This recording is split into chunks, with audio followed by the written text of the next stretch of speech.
Welcome to the deep dive. Today, we're looking at something maybe a bit unusual for us. Oh, yeah. What have we got? Well, we've got this full transcript. It's huge, like 10,000 words from a podcast. Okay.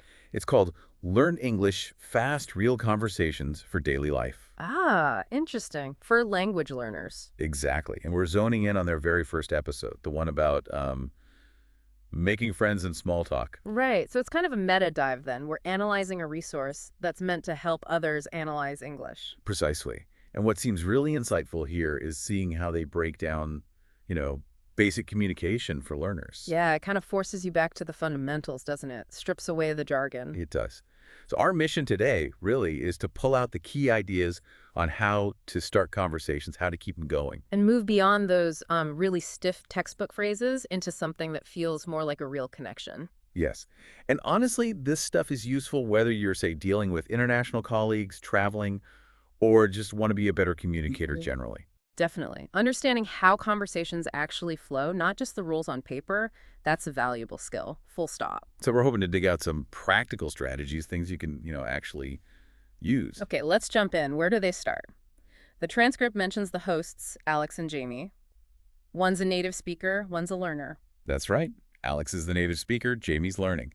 And they kick off by tackling how you even begin a conversation. And they point out a common issue straight away, I see. Yeah, Jamie uses a very polite, very correct, hello, how are you? Which is fine grammatically. Totally fine. But Alex points out it's maybe not how people usually, ease into things naturally. It can sound a bit formal. A bit abrupt, maybe. Yeah.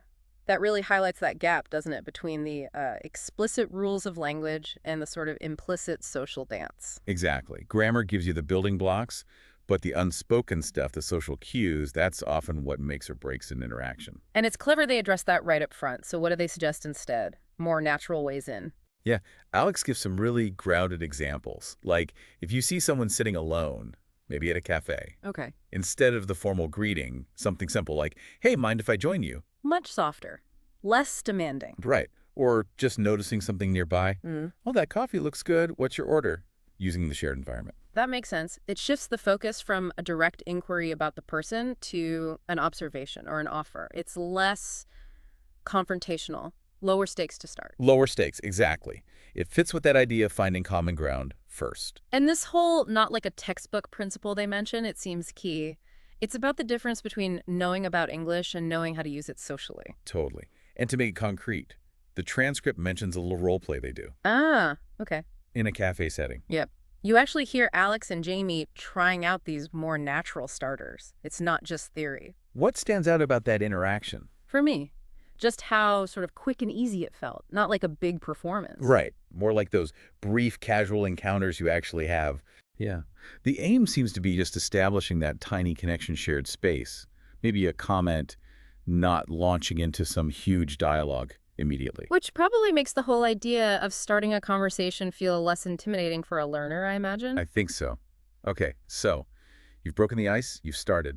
What's next? Ah, the classic problem.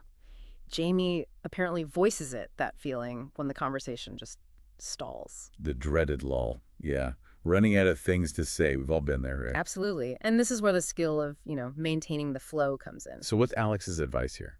It really boils down to one main technique, the follow-up question. Okay, so it's not about having like a list of topics ready to go. Not necessarily. It's more about actively listening to what the other person just said and, crucially, showing you're genuinely interested by asking something related. And they give examples. Yeah, pretty good ones. So someone says they like hiking. So, Instead of just, oh, nice, Alex suggests asking something like, oh, yeah, where's your favorite spot around here? oh, I see. It invites more detail, opens things up. Exactly. Or if someone mentions where they're from, say, Spain. Instead of just, oh, Spain. Right. Ask something like, wow, Spain, what's something you miss most about it? It goes a bit deeper. Shows you actually care about the answer. That's a great distinction. It's the difference between just sort of acknowledging something passively and actively engaging with it. Precisely. Asking those open-ended questions, the why or how or what about that, it keeps the ball rolling, but more importantly, it builds rapport. It says, I value your perspective. That genuine curiosity seems to be the engine here. It really is. The transcript mentions they even do an improvised chat, something about travel, Oh, yeah. and they naturally weave in some idioms like hit the road or catch some rays. Nice. So you can see how asking those follow-up questions leads to a richer conversation. Definitely. And the idioms don't feel shoehorned in. They just, emerge as the conversation becomes more detailed and relaxed. It shows how listening and probing transforms a basic exchange into something way more engaging. Conversations build on themselves. They really do. Okay, so after keeping it flowing, the transcript mentions they shift gears a bit.